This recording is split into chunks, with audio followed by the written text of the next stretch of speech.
All right. So wherever you're at today, so whether you're driving down the road to your next sales appointment, whether you're about to pick up the phone to call a prospect, whether you're about to meet, well, maybe virtually now on Zoom to a board meeting, or maybe you're in an office with the board and you're trying to finalize a contract in a deal, or even if you're at the gym and you're wondering like how your day is going to go with your prospects, I want you to stop and answer this question in your mind. Have you ever wondered what it actually takes, like what it legitimately takes to be a top 1% salesperson in your industry?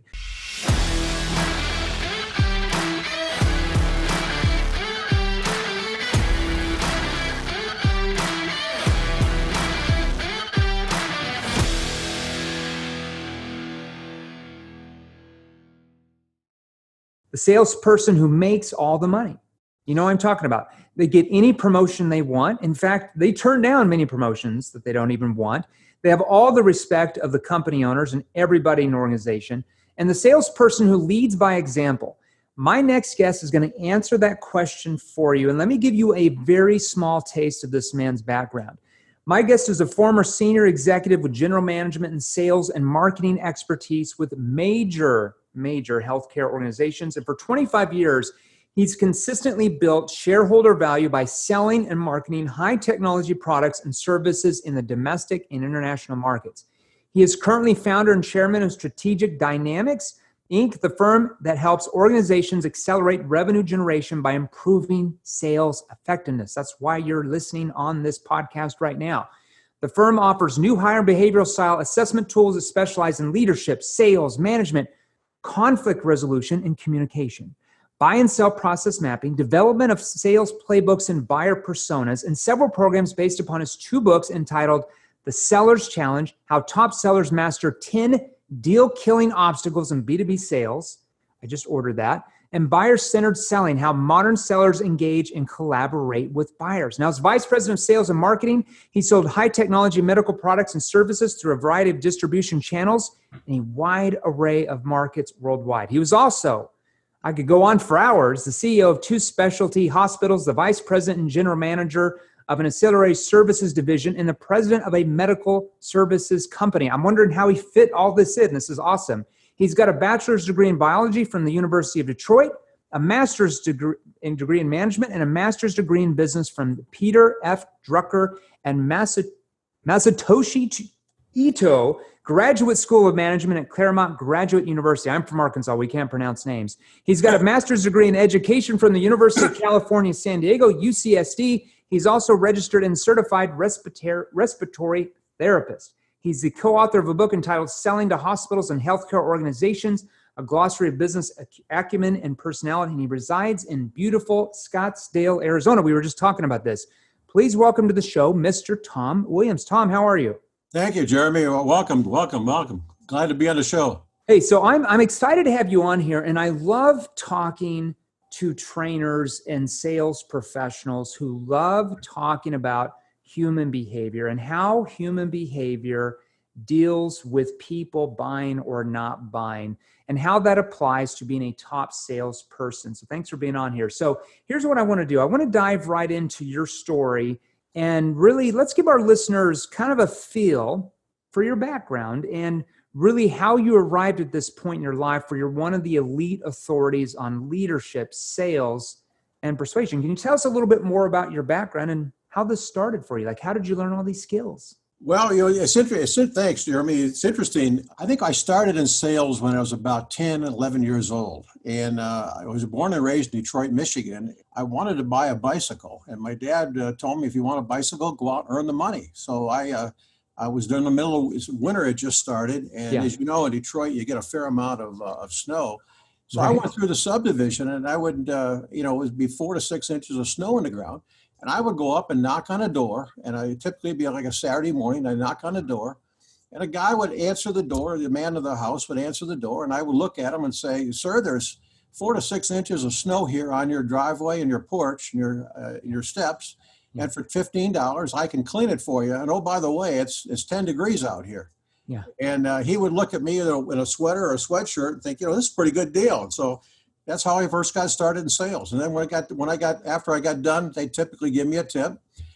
So it was almost like not only earning a sale, but getting some additional remuneration. Sure. And then I would ask them, who else do you know that might like to have their snow shoveled? Yeah. And he would tell me, well, I got my good buddy. He lives two streets over. I think he'd be a classic for it. I'd walk over there and do the same thing. So that's how I got started in sales. I love that story. And I'm assuming the reason why you live in Scottsdale, Arizona now is because you grew up as a kid in Detroit and it was so freaking cold that you were just like, get me out of here. Yeah, you're exactly right. It was funny. In fact, it was funny when I graduated from University of Detroit. I told my folks I was gonna get a local job, and as soon as I could find one out of state, warm weather state, I was moving. And ironically, I was working in a local hospital, Children's Hospital of Michigan. Yeah. And I got offered a job in Southern California, and my wife and I moved there, a warm climate. And to be honest with you, we've lived in warm climates our entire life, except for a stint of about 8 or 9 years in Atlanta, Georgia. Well, that's still pretty warm. A little bit cooler in the winter, but definitely not like Detroit. No, we had an occasional ice storm in Atlanta, but no snow. That was about it. So, hey, I was on your website earlier today. Tell us a little bit more about building consensus in a complex sale. Like, what does that mean in your mind? Yeah, we got started with this is because what we've seen is, the classical way of decision making in most complex sales. There's really, I look at it as 5 ways. And the classic way that's always been described in all the textbooks is there's an economic buyer or an executive buyer who's a final yes. In other words, they're the individual that can say yes when everybody else says no, or they're the person that can say no when everybody else says yes. They control the release of the funds. Yeah. And what we've seen, and ironically, I'm actually working a couple of deals right now where there is an executive buyer that's involved and will make the final decision. Yeah. But in many of the other deals that I work that are large, complex deals, they can be done either by majority, in other words, 4 versus 3.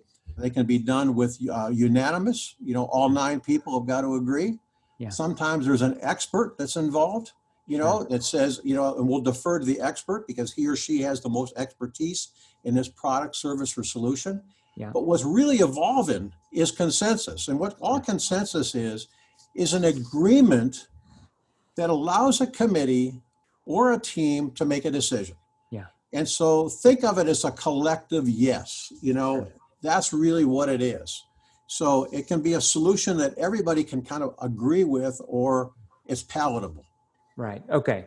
So the consensus, and we're gonna really dive into this because we have a lot of salespeople on here that are listening that sell complex deals, right? And I know just from what they tell us about really somehow those sales cycles somehow can be 12 months, 6 to 12 months, sometimes even longer, depending on their product or service and the price points. Yep. Can you tell us a little bit more about the various types of decision making within an organization for a complex sale? Can you break that down? Well, I think it comes down to the 5 types we just talked about. It's either there's an economic buyer or an executive buyer, that will make the decision. Okay. Or I think the more common approach now is consensus. Yeah. But in between there, you could be have an expert that wants to do it. You could be a majority, or you could be unanimous. Those really are the five ways that I think the most common that I've come across, in the 30 years I've been doing this with highly complex sales. Okay, so you've got those 5 people in there. Okay, with that as a backdrop, maybe give us how would I describe this for you? Maybe a foundation on that decision making. Like, how is each group different? Can you break that down for us a little bit more, like how they're different and kind of what their roles are, maybe a stumbling block? Yeah, good question. I think, you oftentimes look at the people who actually use or supervise the use of the product or service. And they have one way of looking at it because they're going to actually use the physical product or service that the seller is trying to sell. Right. Then there's technical people who are kind of on the fringe that are the folks that you might call them technicality buyers. These are the folks that have got some skin in the game. They want to help the organization make the best decision. Yeah. but they're not really going to use or supervise it. So you think about people like legal, procurement, sometimes quality control, risk management, Sure. operations, manufacturing people, those kinds Right. of folks. So they're Often, not technically using the product or service, but it might have a little bit of impact on them possibly, but they're not necessarily using it per se. that's exactly right. So, Okay. and so with the issue or the challenge for the sales professional is how do I get people with disparate interests, that they've got different business goals, they've got different personal goals. How do I get them to come together toward a common solution that everybody can wrap their hands around? And one of the ways to do that is to look at, how does the solution fit from an organizational priority point of view? Yeah. So you kind of don't look at it as a silo, how does it benefit me, but look at how does this impact as an organizational priority? Because people buy for three reasons, Jeremy, is because they have a problem that they want to fix. Sure. They have an opportunity they want to capitalize on, or they have a Yeah. threat that they want to mitigate. Right. And so each person, as they kind of look at that, what you can wrap your hands around is, okay, is this an organizational priority or is it a tactical priority? And if we can get people to agree on that, it's easy then to get rid of, to break down the silos. That makes sense. I love that. So is achieving consensus important for both the buyer and seller throughout the buying process, the whole buying process, or only at certain stages of that process? Good question. It's interesting when you look at, and one of the things that we've spent a lot of time on is mapping the buying process. And in fact, our second book, Buyer-Centered Selling, we have a whole chapter on just looking at the buying process. And if you look at the buying process, there's once you get past status quo, Mm-hmm. there's some type of compelling event that occurs that somebody in the organization, and typically it'll be a mobilizer, it'll be somebody that wants to affect change, Yeah. will say, we need to look at this and do something different, right? Sure. We need to make a change. Right. At that point, you want to get everybody in the organization that's involved with that change, not just the people who are going to use or supervise it, but everybody else that's tangential to it. How do you get those people to then come to an agreement? So that's one phase where I think consensus is extraordinarily important. Yeah. Another point is as you go down the buying process a little bit and they decide, okay, we do want to do something different. Yeah. What's the ideal solution look like? And that's where a sales professional can really help to mold and shape that particular solution. And if they do it well, it maps to their solution. But it also, I tell people all the time, I'm going to help you get to the right solution. And if our product or service is the best one, great. But if it's not, I'm going to point you in another direction because I want to earn the trust and respect of that client. Yeah. So that down the road, they come back and buy from us. Well, I think you said something Yeah, I think you just said something very, very important that a lot of sellers don't understand. And that you're detached from the expectations of making the sale. And instead you're really focused on whether or not there's a sale to be made in the first place. You're focused on, can I help this company even change their problems? How does that work? Most salespeople aren't, right? They're only attached to their own agenda of wanting to make a big commission. And that comes across to your potential customers and they feel that. So I love that you said that. Now, is achieving consensus important? I want to ask you this way. Do buyers know how to, I know the answer, but I want to see what you think. On my end anyways, do buyers know how to create consensus or is this something you have to teach them as the seller? It's interesting. Some buyers are very sophisticated and will know how to have a process in place to create consensus. Other buyers will look at it and say, this is the first time I've ever bought this before. Yeah. I don't know how to do this. Right. And so that's where a seller can really impact the buying process by doing a couple things. One is, it's not a topic for today, but one of the things we do is we actually help them develop a mutual action plan or what I call a collaboration plan. I love that. Talk about what the milestones are that you must go through in order to make an informed, intelligent decision. Sure. And then as you start to build consensus, we walk them through a process of what they can do to achieve consensus. They may modify it if they want to, but we give them a process or a tool. It's almost like a checklist, Jeremy. Think of it as almost like a pilot's checklist. Here's an approach that you might consider using. Modify it if you want, but that's what we do. So when you do that, what type of reaction do you typically get from those people when you actually give them a suggested way to have that consensus? What typically, what do you get? What feedback do you get? It's interesting. The number one feedback I get is, wow, this is great. And the second thing is, you sell differently. You're different than every other seller. Everybody else has got commission breath or is just trying to sell us their product or solution. You're actually giving us a process of how to go about making an informed, intelligent decision that meets our needs, and you're being honest about it up front that, hey, our solution may not be the best one for you, but here I'm going to help you walk through that process since you've never done it before. And I've done it with a ton of clients. I've got the experience to help you. Well, they look at you as more of the trusted authority, right? Whereas, like you said, you sell differently. When they're saying that, and they're looking at more of you as the trusted authority, whereas most salespeople, like you said, they're looking at just another salesperson who's trying to stuff their solution down their throat, and they treat you completely different, right? They lower their guard and they become more open to your questioning. They want to engage more. They're not as closed off because you're not closed off with them. You're being real with them and authentic. I love that. Now, what are some of the factors? And we've touched briefly on this, but I want to roll into this question. This is a really important question. What are the factors that influence consensus decision-making? Like, what are some factors? I'm sure there's a lot, but what are some that are very, very important? There's several factors, Jeremy, and to simplify it, we break it down into three components. Number one is awareness. The buyer's got to understand, their issues and each other's concerns before they can align, together. And the second thing is what we call confidence. The buyers are going to ask themselves, does this problem, opportunity, or threat that I have uncovered, does this align with our organizational and tactical priorities? Okay. In other words, is it something that we actually want to do something about? And then they'll ask themselves the question of, will this product or service, if we move forward with this, is it going to work as designed? Is this going to, and as design is being promoted to us, is it going to be effective? And the last thing is trust. As a buyer, do I believe that everyone in the decision-making process has each other's best interest and the organization's interest at heart, and we're not trying to just work down at a silo? Is there different levels of consensus, or is it just like a one-size-fits-all? No, we break it down to like 6 different levels of consensus. Okay. The first one is, I can say yes without hesitation.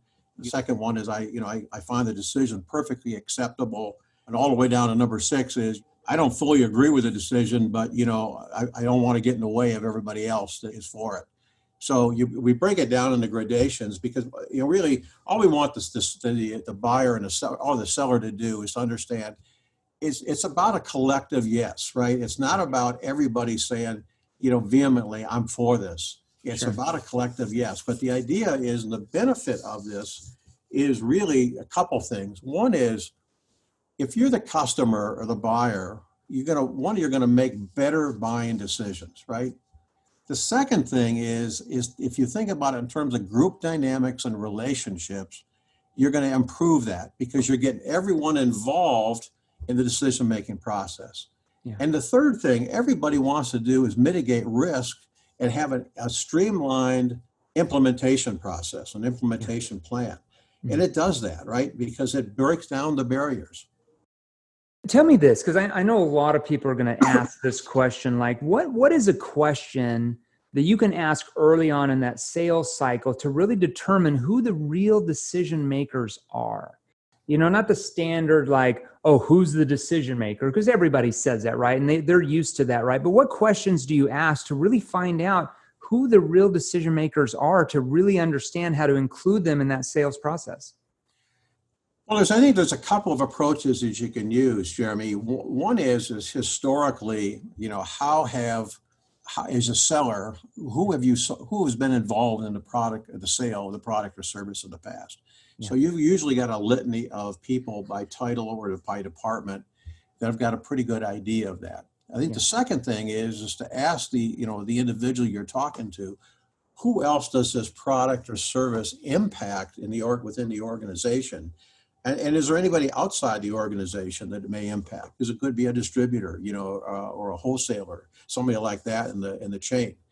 And then I think to, ask them the questions, ask them to can really peel that onion back and ask them, well, what about this individual? What about that individual?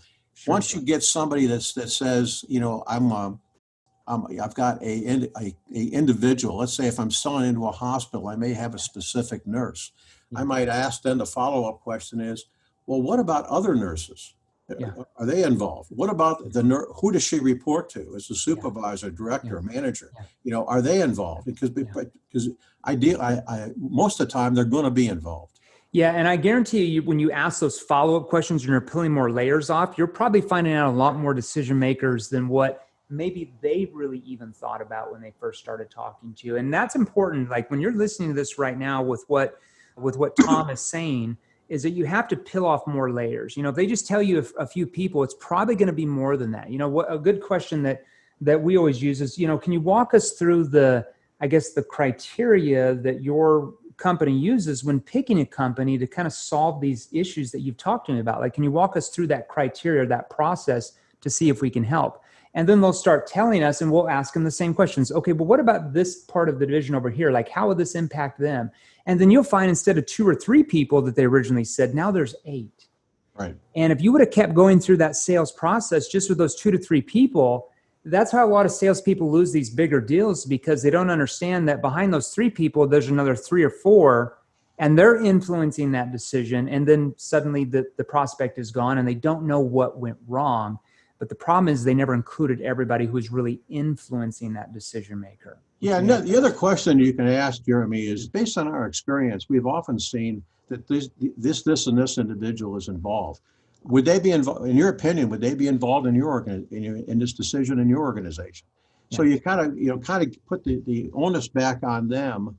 And if they still push back with you and say, I don't think so, then say, well, how are you going to handle, this workflow here? How are you going to handle this particular aspect of the product or service? Are you going to be the champion and the responsible person for that? Or will that be handled by this other department?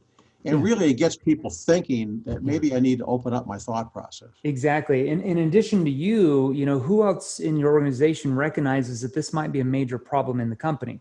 Oh, I was talking to Bill the other day down at Tech, and he was saying, okay, so how does this impact Bill's division? Oh, well, it does, because, and then you have to pull off the layers, right? 100%. I love that. So here's another question for you. And I love some of these questions that you're answering for us. And I really appreciate you being so open.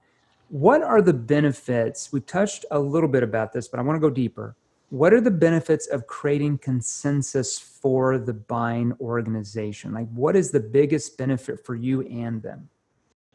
Well, I think to eliminate buyer remorse. At the end of the day, value is really a combination of not only the difference between the current state and the future state, minus the cost that's incurred, but divided by the risk.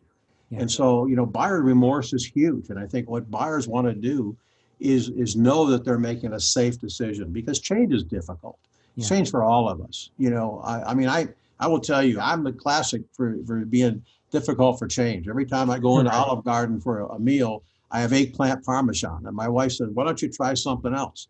Well, it's tough to change. I like eggplant parmesan. So even though there's other things on the menu.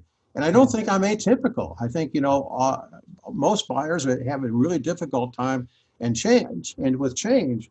And if you look at why they have difficulty with change, most of it deals with risk. So you as a seller, how do you get that decision maker or buyer to really influence people who might be against the decision of buying, like non-supporters? How do you get your buyer on board with influencing non-supporters in that sales cycle that are maybe stopping the deal from happening? Well, you can do it a variety of ways. If you've really got a true mobilizer within the account, or the opportunity, that someone who really wants to see the change, believes in the change, and understands that there's a financial, a benefit to the organization for making the change, they'll have a peer-to-peer conversation, and talk to them. And, it might just go something like this, Jeremy, I see the situation this way, you see it this way. Can we have an open and honest conversation and talk about why I think we need to make a change, and have you give me feedback of why you think we don't need to make a change. And then based on that, let's see if we can't meet in the middle. So, it's a very, it's not an easy process, but it's a process that if you just put your head in the sand and say, well, we don't need to do it, the sale's not going anywhere. Yeah. And it's like you're asking consequence questions, too. And when you're talking with the buyer and they're saying, well, the CEO is saying this and saying that, you can simply ask, so how important is it for your CEO to really change a situation so that they can, and you repeat back what that buyer said that they have to have happen, like what problem they want solved or the objective they're wanting to meet.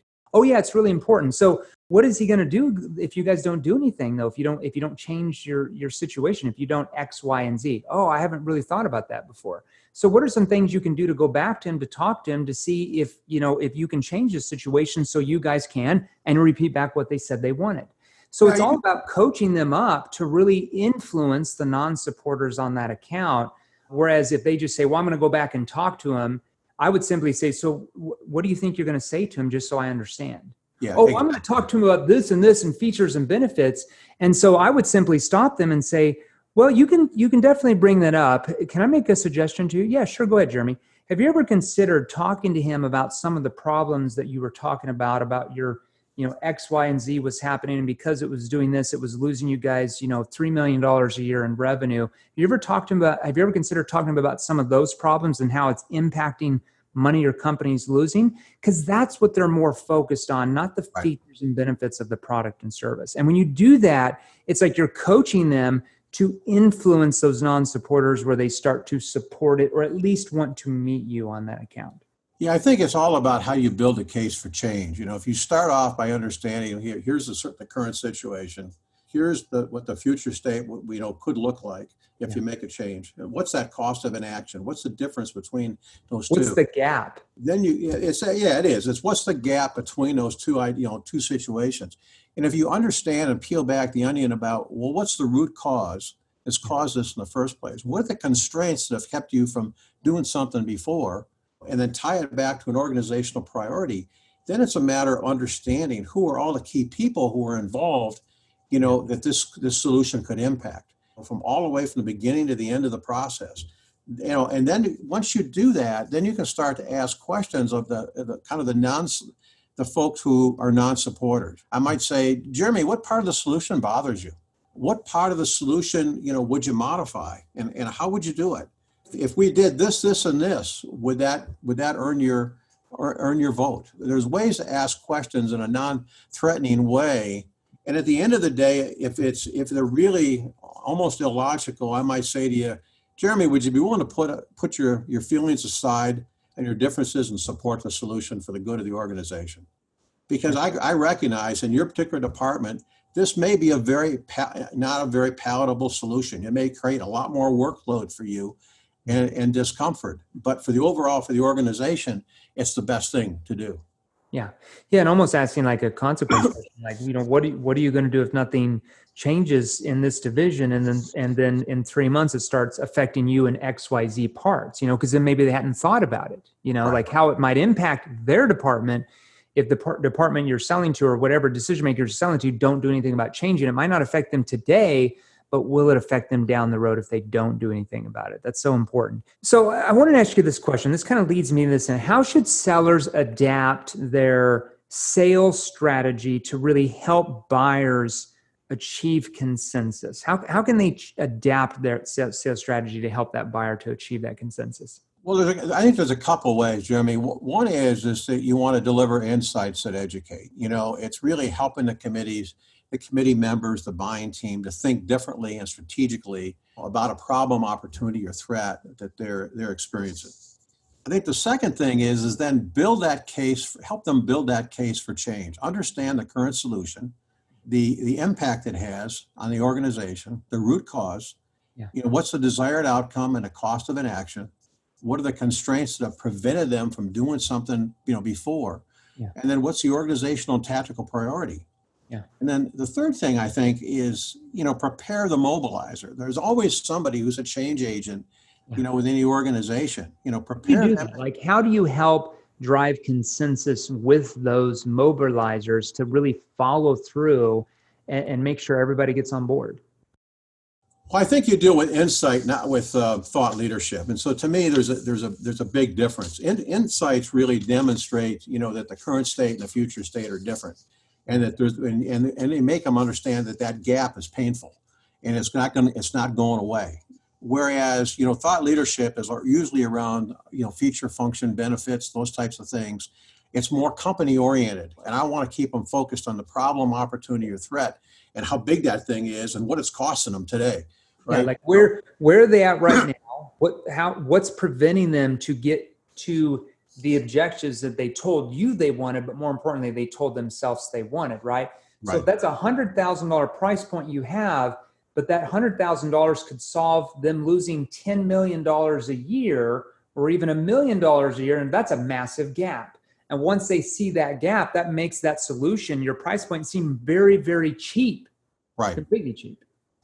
And the other thing I think is that beyond that, the other part that you can do is to share, almost what I call a toolkit. You can help the buyers better understand their buying process, right? You can actually flow chart it out and talk about why it's not linear, et cetera. But here are the major steps that you go through to make a decision. You can help them identify all the stakeholders that are involved. Yeah. You can talk about typical concerns that typically come up, and what are some common responses to how they might mitigate or overcome those. Same thing with risk. I'll give you an example, and then I want you to keep going further. And sorry to cut you off, Tom, but let's say that sometimes when you bring certain things in, that sometimes XYZ and this other department and other companies are sold to have always had an issue or an objection about it.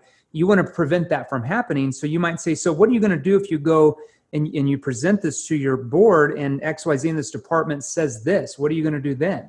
Right. So it's almost like you're prepping them to prepare for potential objections that can happen, because you want to know about it right there. Then you don't want to hear about it from a week later after they've already met with that person. Yeah, I use a simple flip chart, Jeremy, where I divide it, down the front. Over on the one side, I put, what do you agree with, and on the other side, where are the risks and concerns? Yeah. And let's list them. And once you do that, it jumps off the page at them saying, hey, we agree with all these things. We agree with the gap, the cost of an action, organization priority, et cetera. But hey, being honest, Tom, here's some risks or concerns that we have. Okay, now we can work with something. Now we've got something to work with. And it's their list. That's what's important, is that, again, it's selling differently. This whole part of consensus building is part of the process. Well, it's like you're two people working together to solve the problem with the solution. Whereas most sales training and most salespeople have been taught that selling is more adversarial. What you're saying is it's more collaborative, and it should be that way if you really want to be a top 1% salesperson. I want to co-create the solution that meets the need for and collaborate. So the two words I use all the time is co-create and collaborate. Yeah. That's what I want to do with my buyers. Well, it makes selling so much easier and way more profitable, because you're not closing them, you're getting really them to close themselves, right? Yes. You're getting them to persuade themselves that they want to change their situation and they want to do it now. They're building urgency in the sale, and they want to do it with you because you're different. It doesn't matter your price points. You don't get commoditized at that point. They view you differently. They view you as more of an authority figure rather than these other people trying to win the account. They view as more of salespeople that are just trying to sell them something to make money. And it's a completely different result. Jeremy, to us, it's a difference between being buyer-centered, or seller-centered. It's a difference between managing your sales process or thinking about how people buy.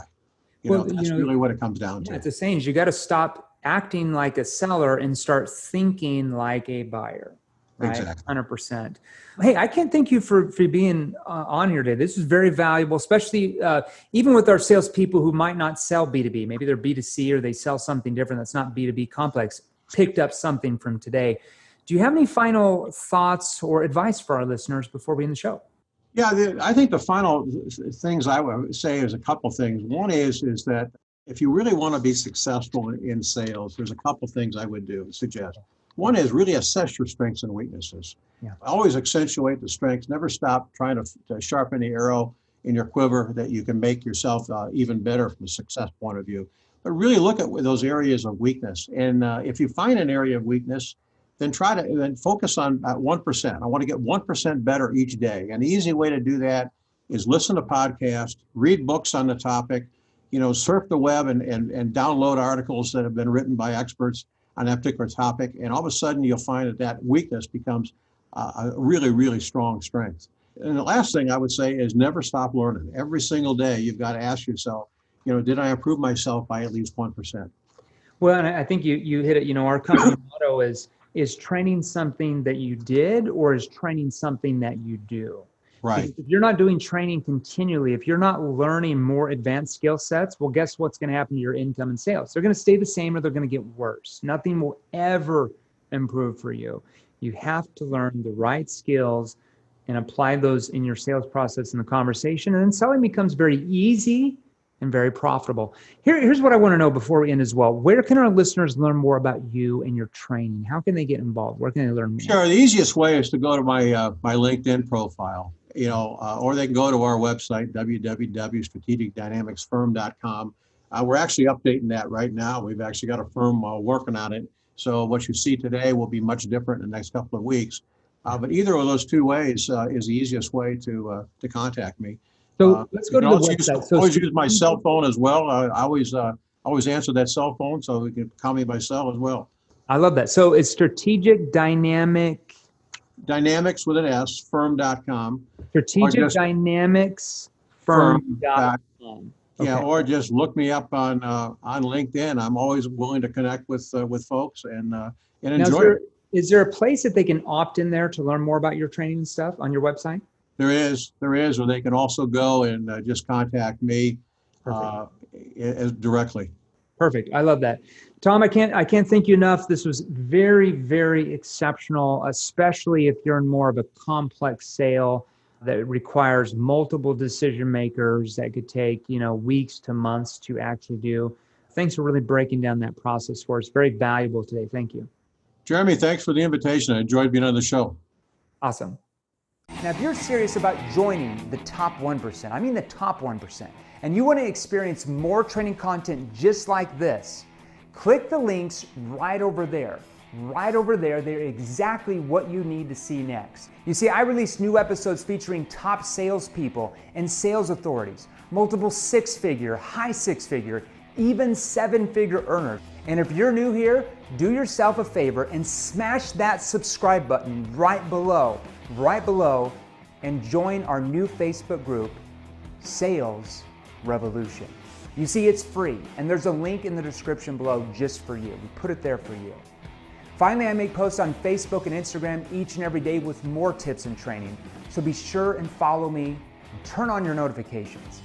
So make a comment in the first 7 minutes to any of my latest posts, share this episode, and there's a very real chance that you're going to win some killer prizes. And here's the thing, don't sit on the sidelines. Don't be like everyone else. Get into the game. Join the sales revolution. Stay active, get involved, learn the right skills, and we will show you how to take your life and income to a level that most only dream about.